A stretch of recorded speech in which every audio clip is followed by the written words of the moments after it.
The storm wasn't the only danger that came to her door that night. She found a bleeding stranger collapsed on her welcome mat. She bandaged his wounds, gave him her couch, thought she'd done a simple kindness. By morning, a convoy of black SUVs surrounded her apartment building. The wounded man was the heir to the city's most powerful crime family, and now his father wanted to meet the woman who saved his son. Her name was Anya Petrova, a graphic designer who valued her quiet, anonymous life above all else. The wounded man was Alexei Volkov, sole heir to the Volkov syndicate that controls the city's ports, its nightlife, and its police. By helping him, she didn't just break a cardinal rule of urban survival. She placed herself squarely between two terrifying forces: a rival gang that wanted Alexei dead, and a crime lord who now considered her his son's keeper. This is what happens when compassion becomes a debt, and a simple apartment becomes the most dangerous place in the city. Anya's life before that Thursday night was a study in deliberate quiet. She worked from her two-bedroom apartment in the aging Larkspur complex, designing logos for small businesses that would never know her face. Her world was the glow of her computer screen, the weekly grocery delivery, and the distant sounds of neighbors through thin walls. She had crafted this solitude after losing both parents in a hit-and-run 5 years prior, a tragedy that taught her the city's fundamental rule: don't get involved. The Volkov Syndicate, however, was the city's unspoken architecture. Led by Viktor Volkov, a man who had risen from the docks in the 90s to control nearly 60% of the import warehouses, his influence was a quiet rot in the foundation. He didn't deal in street-level crime. He owned the streets themselves. Police captains attended his charity galas. City council members amended zoning laws at his suggestion. His son, Alexei, was being groomed to inherit not just the business, but this seamless blend of legitimacy and power. The storm that Thursday was meteorological, but the violence was man-made. Alexei Volkov had been ambushed at a neutral terrain meeting with representatives from the Kazan crew, a rival group moving in from the north. The meeting was supposed to be a negotiation over territory, a new nightclub district. It turned into a bloodbath. 2 of Alexei's bodyguards were killed.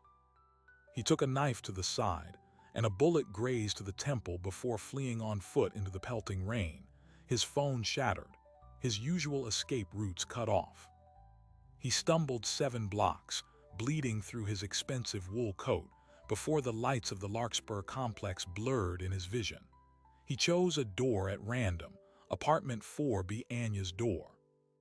Inside, Anya was finishing a client revision, the storm a white noise backdrop. The knock was weak, barely audible over the rain. Then a thud.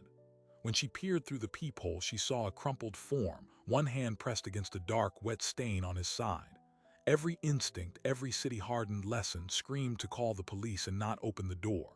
But she saw his face, pale, young, his eyes closed in pain, and something older, more foolish, overruled her.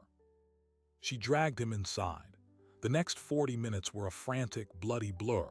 She used her advanced first aid kit, a relic from a brief stint as a community center volunteer, to clean the knife wound, staunch the bleeding with sterile gauze and pressure, and wrap his torso tightly.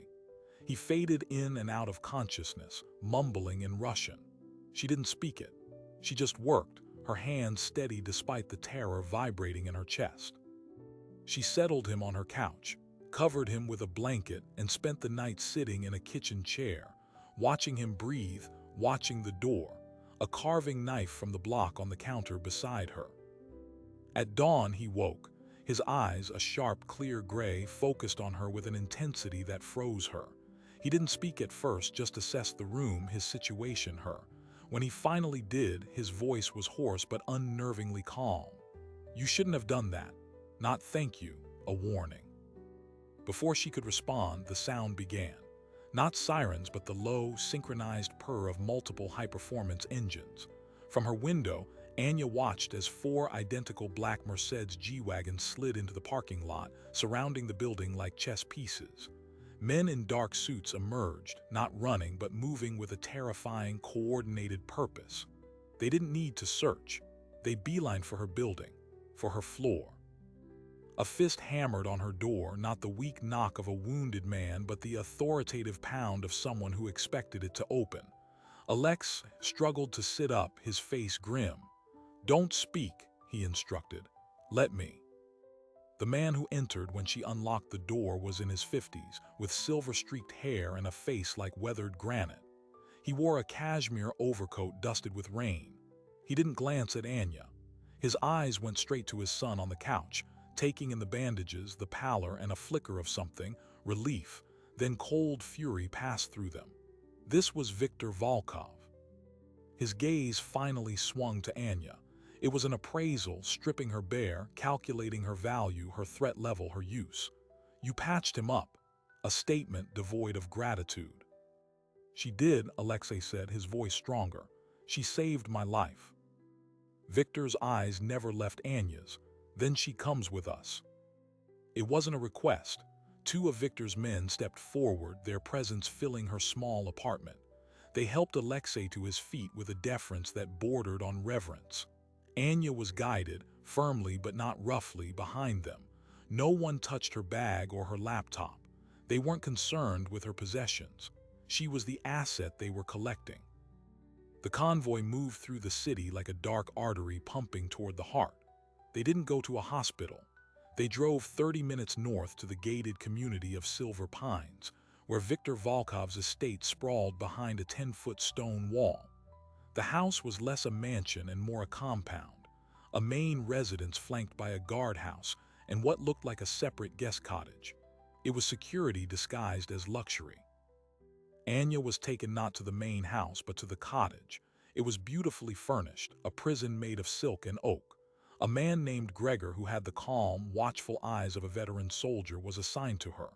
"For your safety," he explained, standing just inside her doorway.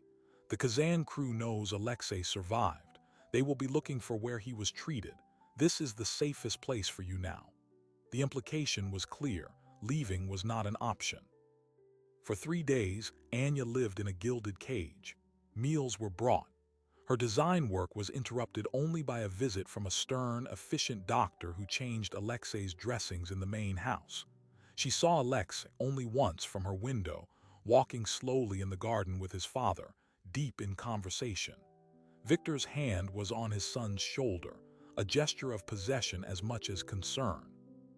On the 4th morning, Viktor himself came to the cottage. He dismissed Gregor with a nod and sat across from Anya at the small dining table.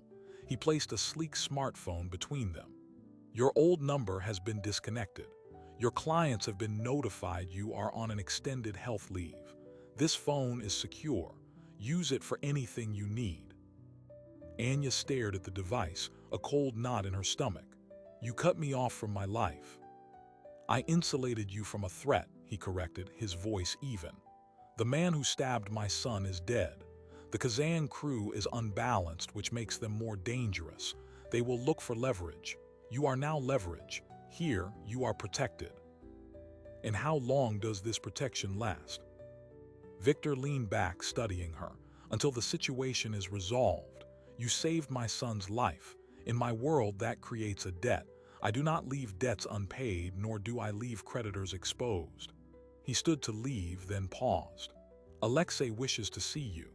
He is recovering in the sunroom. Gregor will take you." The Alexei she met in the sun-drenched conservatory was different from the bleeding stranger or the defiant son. He was pale but alert, dressed in simple linen clothes. He thanked her genuinely for the 2nd time. Then he did something unexpected. He apologized. "My father's methods are absolute. He sees you as a vulnerability that must be secured. I see you as a person who showed me mercy. These perspectives are difficult to reconcile." In the days that followed, a fragile routine emerged. Alexei, restless in his convalescence, began seeking her out. They played chess in the conservatory. He asked about her work, her life before. He was surprisingly thoughtful, with a dry, cynical humor about the world he was born into. Anya found herself disarmed, then intrigued. Here was the heir to a criminal empire. Yet he spoke of classical music, of wanting to modernize his father's legitimate shipping logistics. of his frustration at being perpetually seen as just Volkov's son. He was also brutally honest. One afternoon, he pointed to a discreet camera lens in the corner of the ceiling. "They're everywhere, not just here. My father had your apartment swept. They found a listening device placed probably the morning after the attack. The Kazan crew knew where you lived within hours." The revelation stole her breath. Her quiet apartment had been violated. Her solitude had been an illusion. "You're telling me this to make me grateful to be here," she said, her voice flat. "I'm telling you because you deserve to know the cost of your kindness," he replied. "And because I need you to understand something. My father's protection isn't altruism. It's a calculation. You are now an extension of his power. If you were harmed, it would be a sign of his weakness. Your safety is a matter of his reputation." The line between captive and guest blurred further when Victor included her in a family dinner. It was a tense, quiet affair in the formal dining room. Elena, Victor's wife, was an elegant, silent woman who watched Anya with unreadable eyes. The conversation was polite, mundane about the weather and the garden. It was the most terrifying meal of Anya's life. She was being auditioned, assessed for her role in their narrative. After dinner, as Anya walked back to the cottage with Gregor a shadow behind her, Alexei caught up. He walked beside her in the twilight. "They're deciding what to do with you," he said quietly. "What are the options?" "Option 1 is the witness protection model. New identity, new city, funded by my father. A clean break, but you leave everything behind forever. Option 2 is integration. You stay within the organization's orbit. Given your skills, they'd likely set you up with a design firm they control. You'd have a comfortable life, but you'd always be aware." "And option 3, Anya asked, though she dreaded the answer. Alexei stopped walking. "Option 3 is for people who cannot be trusted with the secrets they now hold. It is not an option for you." The way he said it with such firm certainty was meant to be reassuring. It felt like a threat. That night, Anya lay awake in the luxurious bedroom, staring at the ceiling. The secured phone sat on the nightstand. She could try to run. But to where? Gregor and his team were professionals. The Kazan crew was hunting. Her old life was already erased. For the first time, the cage felt less like a prison and more like the only shelter in a storm she didn't create. The next pivot came from outside. A week into her stay, the estate's security system triggered a perimeter alert just after midnight. Anya was awakened by the silent pulse of red lights along the baseboards in her room, a panic system she hadn't known was there. Through her window, she saw figures moving with flashlights in the woods beyond the wall, not trying to breach, just watching, probing. Gregor was at her door in 30 seconds, sidearm holstered but his posture rigid. "Stay inside. Do not approach the windows." For the next 2 hours, the compound was a hive of quiet activity. No sirens, no shouts, just the efficient, chilling response of a private army. At dawn, Victor summoned her to his study.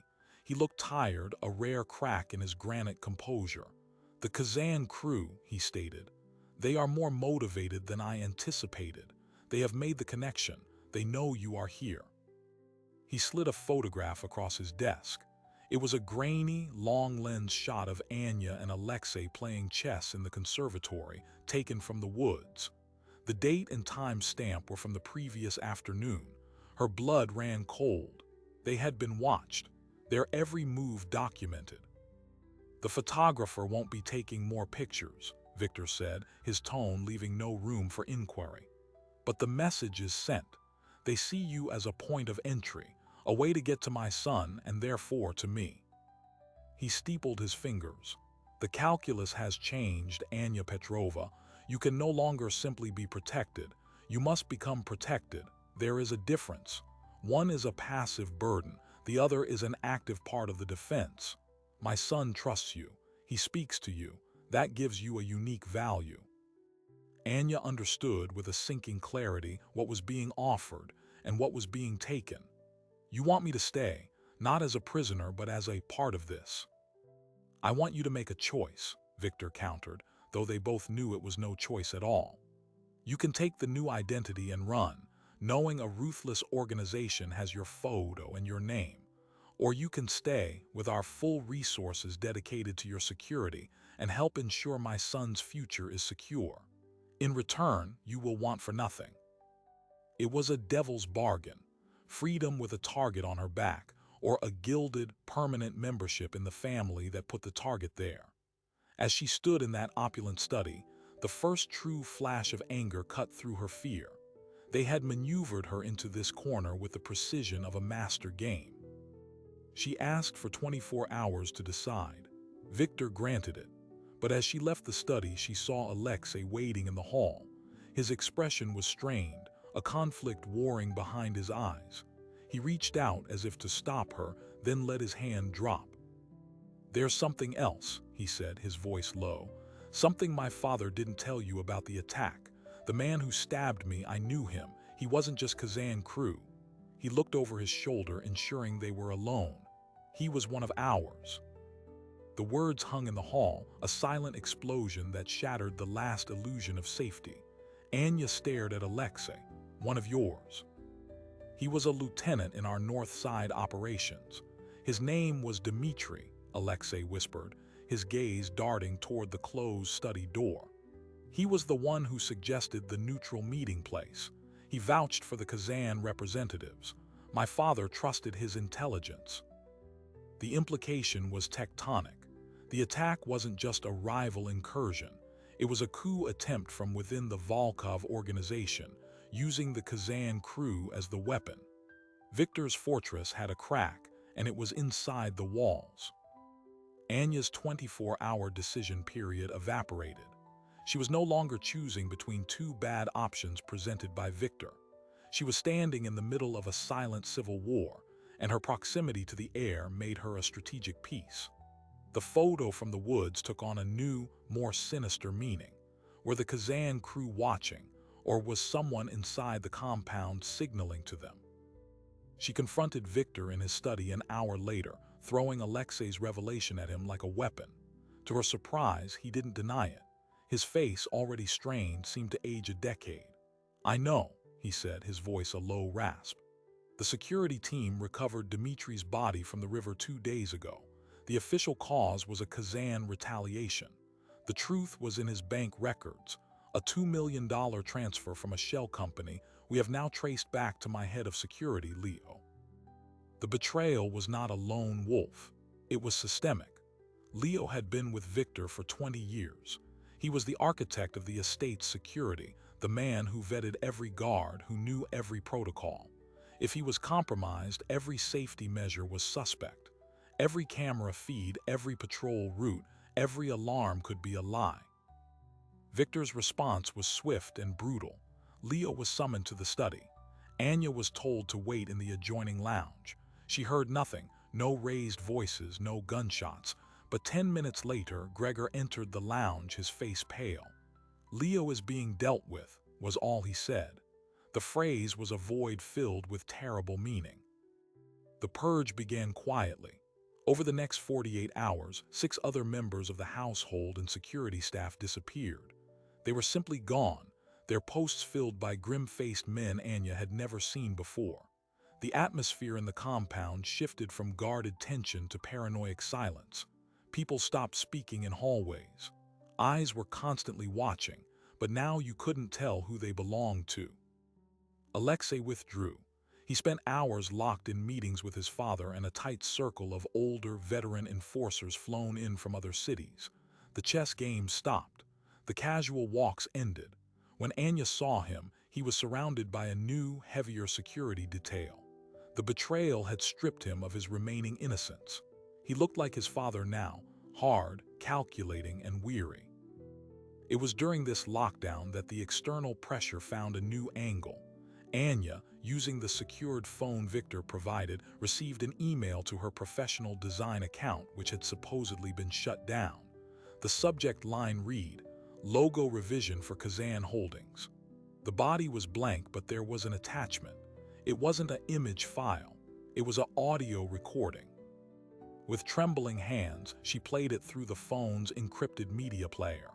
It was a distorted, clearly surveilled conversation between Victor and Alexei from the previous day, discussing the need to consolidate the northern routes after the cleanup. The audio was damning, but the real message was in its existence. We can hear you, even here. She took the phone to Victor. His reaction was not fear, but cold, incandescent rage. The bug in her apartment had been one thing. This was a breach of his innermost sanctum. The investigation that followed revealed a sophisticated device embedded in the wiring of the conservatory's sound system, installed over a month prior during a routine upgrade Leo had authorized. The enemy wasn't just at the gate. They were in the ceiling. They were in the walls. Victor's offer to Anya crystallized into a demand. "You will stay," he told her, no longer framing it as a choice. "You will be seen as a trusted associate. You will work from here designing for our legitimate front companies. Your integration will be public. It will send a message that we are stable, that this house is not divided." It was a promotion from hostage to prop. Her role was to be a piece of theater, projecting normalcy and strength. In return, she would receive a salary that dwarfed her old income, a new identity within the organization's ecosystem, and the continued, albeit now clearly imperfect, protection of the Volkov shield. The alternative was unspoken but understood. Walking away with this much knowledge in the middle of an internal war would make her a liability to both sides. She was trapped in the gilded cage, but now the cage was on fire, and the only people with water were the ones who set the blaze. Anya's first assignment was to redesign the logo for Volkov Maritime Logistics, one of the syndicate's largest legitimate businesses. It was a test of compliance. She worked in the cottage, with Gregor a constant presence. Alexei visited her there one evening, after the security sweep had supposedly cleared the room of new devices. "I'm sorry," he said, the words sounding hollow. "This wasn't the debt I wanted to owe you." "What did you want?" Anya asked, not looking up from her screen. "For a moment at your apartment, I was just a man who needed help, not a Volkov. You saw that man. I haven't been him in a long time." He paused. "My father is preparing a move. He's going to cede control of the legitimate operations to me publicly at the annual shareholder meeting next month. It's a show of strength, to prove the succession is secure despite the turbulence." "And where does that leave me?" Anya finally met his gaze. "Am I part of the show?" "You're the proof that I can attract loyal talent from outside the old world," he said, repeating what was clearly his father's line. But then he added, quieter, "And you're the only person here who doesn't want anything from me." It was a plea wrapped in an observation. Anya felt a dangerous pang of sympathy. The heir was as trapped as she was, just in a different wing of the same prison. The shareholder meeting was set for 3 weeks' time. Preparations became the compound's sole focus. It was to be held at the Grand Heritage Hotel, a venue the Volkovs owned through a holding company. Security planning was obsessive, paranoid, involving layers of screening and counter-surveillance that made the previous protocols look amateurish. A week before the event, the second external strike hit. Not an attack, but a narrative. An investigative journalist at the city's leading newspaper published a sprawling feature on the shadow economy of the port. Buried in the middle was a tantalizing, unsourced paragraph.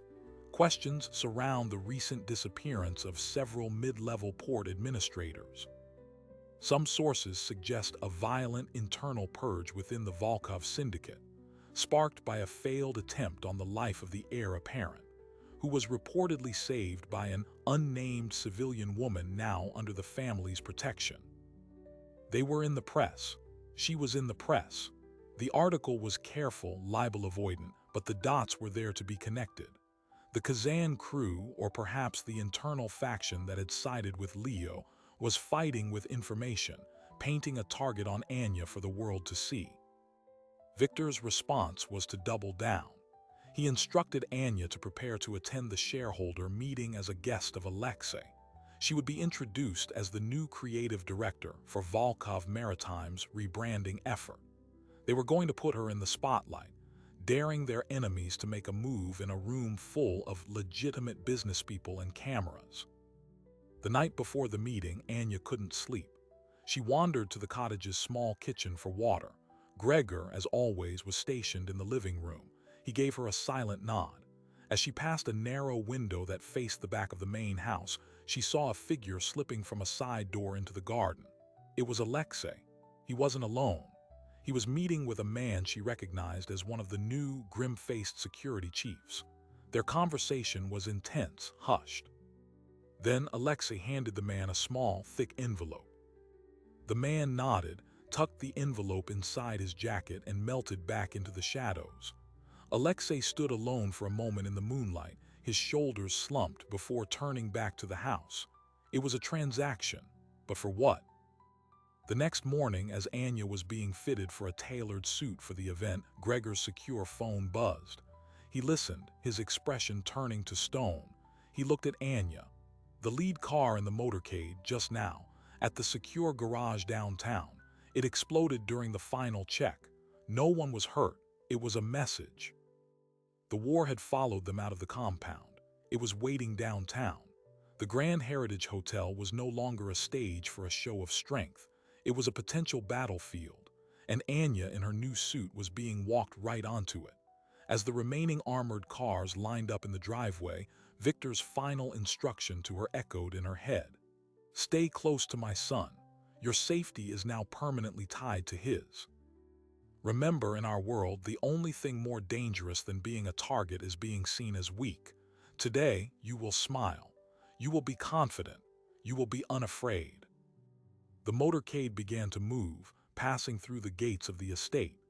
Anya looked at Alexei, sitting across from her, his jaw clenched, his eyes fixed on the city skyline ahead. She saw no trace of the wounded man from her doorstep or the thoughtful chess player. She saw a prince heading into a coronation that might be an assassination, and she was riding right beside him.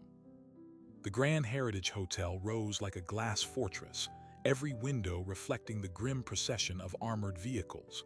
The bombed car had been a statement, but the show would go on. The motorcade entered a sealed underground garage, where a private elevator waited to take them directly to the ballroom level. The normal world, the world of taxis and tourists, was just a floor above, but it might as well have been on another planet. The ballroom was a study in controlled power. 200 shareholders, investors, and local dignitaries mingled under crystal chandeliers. A string quartet played Vivaldi. Yet every third person was Volkov security, dressed as waitstaff or guests. Their eyes never stopped moving. Anya, in her sharp navy suit, was introduced as Anya Petrova, creative director of Volkov Maritime's new strategic vision. She shook hands, smiled, and felt like a fraud in a play where a missed line could be fatal. Alexei stayed at her side, his hand a constant, possessive pressure on the small of her back. He was performing too, the confident air, unscathed by recent troubles. But she felt the tension in his muscles, saw the way his eyes flicked to the exits every few minutes.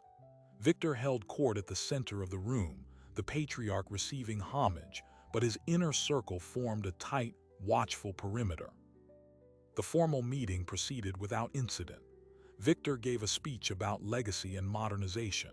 Then, as planned, he announced the transition of operational control of all legitimate businesses to Alexei, effective immediately.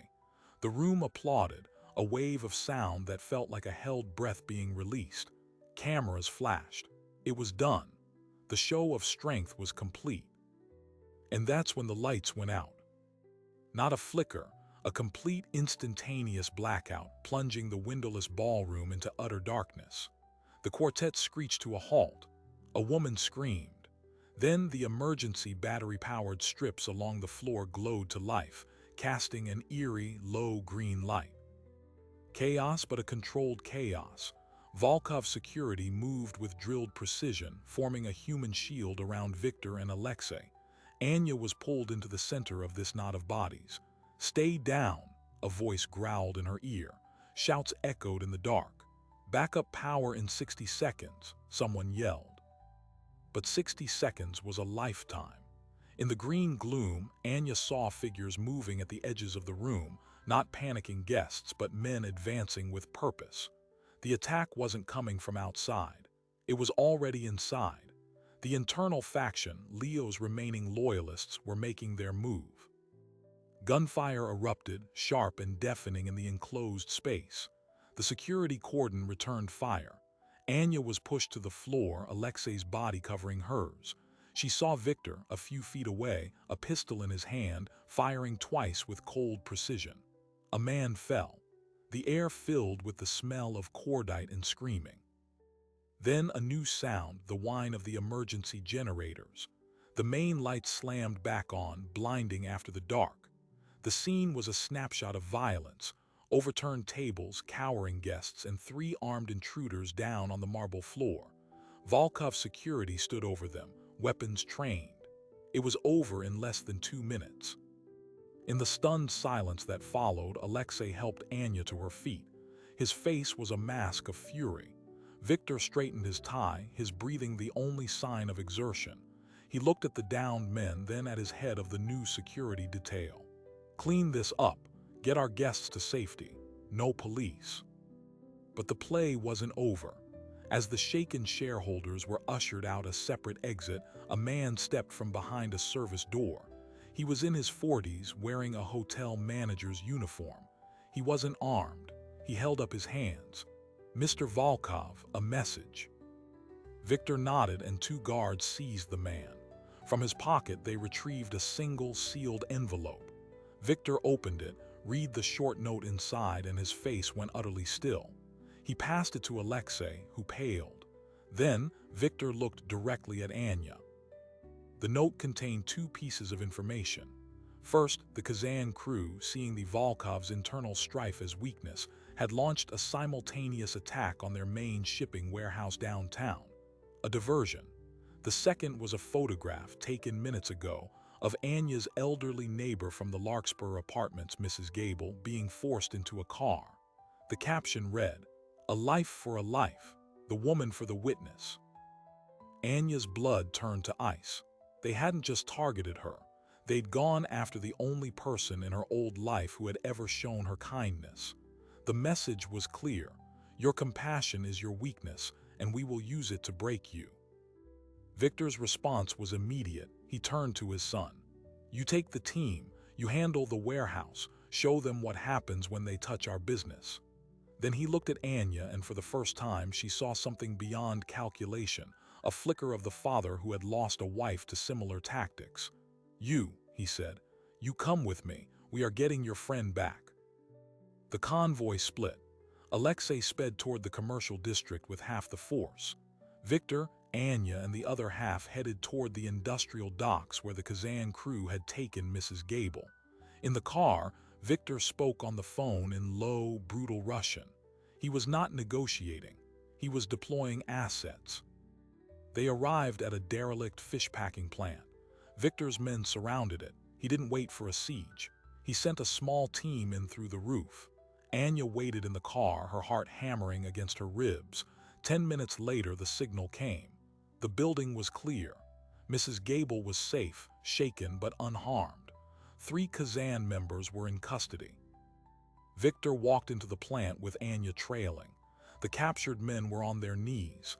Victor didn't ask them questions. He looked at Anya.